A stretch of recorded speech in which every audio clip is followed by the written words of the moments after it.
Welcome to We Learn, Virtual Learning Network. This is session number 18th of Society and Religion, and the chapter is Tribal Religion, 2 case studies.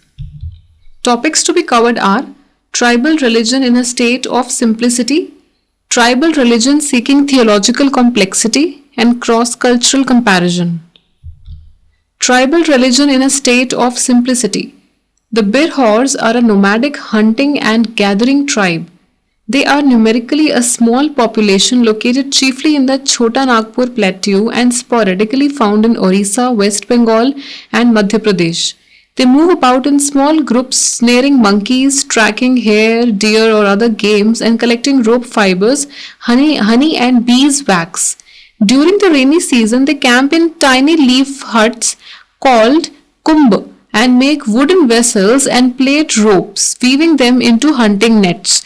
There are 2 main divisions, Uthalus, the wanderers, and Jhaggis, the settlers. Ritual way of life. Every Birhor Tanda has a headman called the Naya, who is primarily the priest of the group, supernaturally selected. On the death of Naya, his successor is chosen of the spirits in the following manner. A Matti, spirit doctor, who is called on his occasion, swings his head from side to side and reaches a state of ecstasy. He asks the spirits. Ritual elements. The structure of Birhor rituals is formed by various components or elements which are extricably related to one another. Briefly, these are as follows. Purpose, performer, preparation, performance and process. Spirits and souls. To the Birhor, everything above, below or around him is animated either by spirit or supernatural elements. Every living being is animated by a soul or souls. The spirits reside in a large number of things. The most important of these are spirits of their original native hills, forests and streams. Besides, there are the ever-increasing spirits of dead human beings, all seeking food and nourishment. Religion without explanation. The Birhor religion, as we have seen, has its basis in a haunting sense of the presence of spirit powers all around the world. The most important problem of life is to deal with these powers to ensure individual and collective well-being.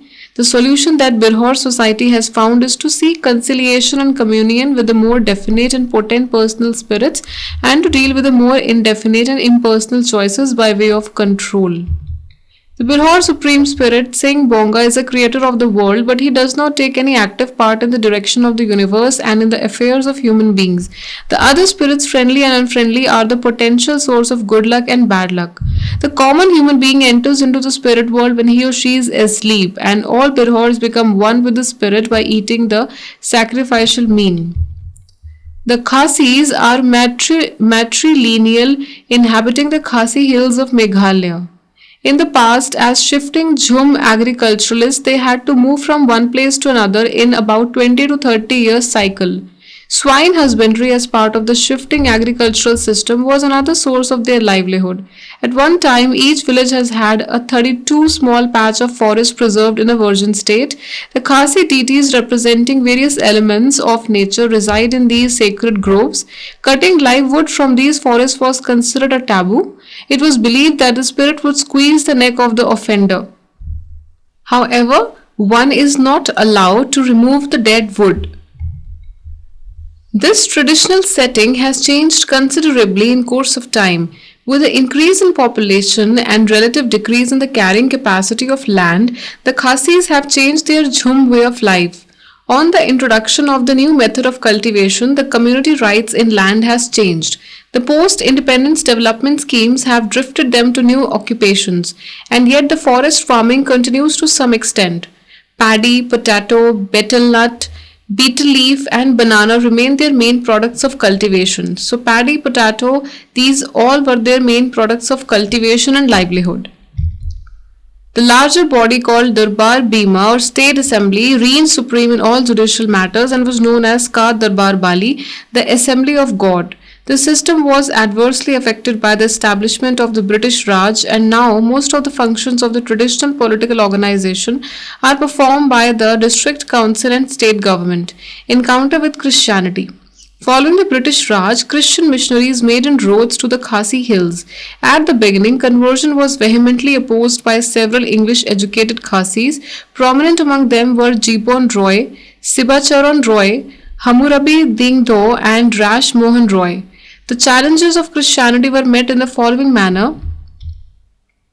Reorganization of traditional Khasis. The four cardinal principles underlying the objectives of the organization are adherence to the tenets of kinship as specified by the ancestors, righteousness through service, love and truth, and a desire to improve both mind and body, respect for one's own fellow men and cultivation of humility, to work for one's country with faith in God. So these were all the cardinal principles of the organization or the objectives of the organization. Creation of literature. Publication of literature on Khasi religious rites and customs became the most important activity. In the preface of his booklet Ka Niyam Jong Ki Khasi, Jeeban Roy wrote in 1897, the people will completely forget their religion with the coming of the Christian mission, the Roman Catholic mission, the Unitarian mission, the Brahmo mission. The poor religion of the Khasis without any written record will pass into oblivion and we will one day forget it completely. Since then, leading intellectuals of the Sangh Khasi organization are involved in the creation of Khasi religious literature. Preservation of cultural heritage. The Sangh Khasi plays an important role in revitalizing the traditional symbols and aesthetic manifestations through ritual idiom. It organizes cylindrical festivals like Shat Sukh, Nesim and the Nongrek dance, which involves mass participation and effective realization of the Khasi's cultural heritage. Old belief and new interpretation. Against the virulent attack of the Christian missionaries and in response to anthropologists' misinterpretation of Khasi religion and society, the promoters of the Sangh Khasi gave new interpretation to their old beliefs and custom. The Khasi Pnars have no temples, churches or synagogues. God, the creator of all, fills heaven and earth.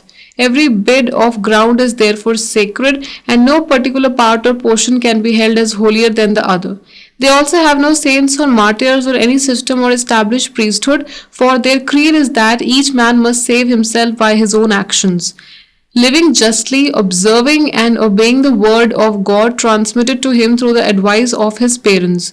The Khasi Pnars are monotheistic, but they invoke God by various names according to the need of the moment, as God has all the attributes of goodness and all the power to do good. In the Sangh Khasi's self-defense, we thus find denial of the most common characterization of tribal religion as animistic, denial of the tribal practice of ancestor worship, denial of the polytheistic character of tribal religion, assertion of the tribal religion that there can be no space bereft of God and no sphere of human life on which religion does not have a crucial bearing, and ascertain of the tribal religion that work is worship is the fundamental truth of life. So all these were the characteristics of the tribal religion seeking theological complexity. Writing a tribal theology, as indicated, the Khasis felt the need to write tribal theology mainly to meet the Christian challenges to their indigenous faith and form of culture. Most of the scholars who have written the Khasi theology were past Christians. In this situation, it is not expected that whatever has been written by them will have a strong bearing on the Christian theology. Hai interprets Khasi concept of man, God and religion as follows.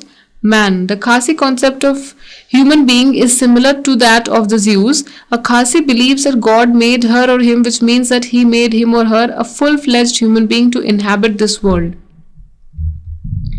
The Khasi thinks that a human being is a special creature of God. He or she is incomparably higher than any other creature. God. The Khasis, like the Zeus, never seek to formulate arguments to prove that God exists. They take it for granted that God exists and there is only one God who is omnipresent, omnipotent and eternal. God may reveal himself to human beings in any or all of the following ways: through his power, through his righteousness and through his spoken word. To a Khasi, the name God is above the rules of gender.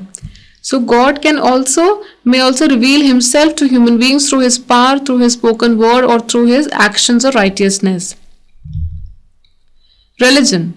The Khasi religion illustrates the relationship between human beings and God through parables and mysterious words.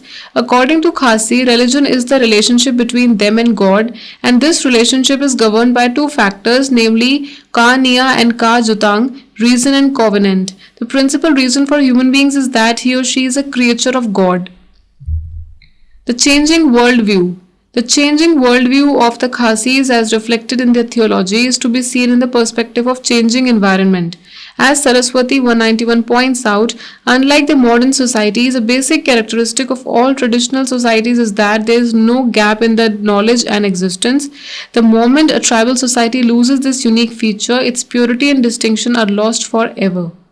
But this does not mean that the tribal world is static and closed. There has always been active incorporation of the new elements and reformation of the old, the evidence of which can be found in the elaboration of myths and general beliefs.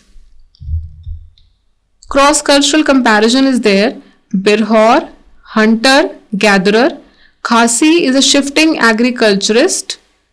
Patrilineal. Khasi is a matrilineal on which the woman is the head, and in patrilineal in which the man is the head. In Birhor, relatively untouched by modern education and occupation. Khasi exposed to modern education and occupation. So in Birhor, people are hunters or gatherers and belong from patrilineal descent, and they are relatively untouched by modern education and occupation. They did not have the exposure of modern education and the modern occupations. Whereas in Khasi, they are shifting agriculturist. They are also focusing on farming and using all the new methods. Matrilineal is the descent, and they are exposed to modern occupation and jobs. Secular and sacred combined in one person is Birhor. Secular and sacred combined in one person. Khasi is secular and sacred combined with one person as well. Combined with one person. Birhor, priest chosen of spirits. In Khasi, divinity ascribed to the assembly of people. In Birhor, multiplicity of spirits having different functions and powers.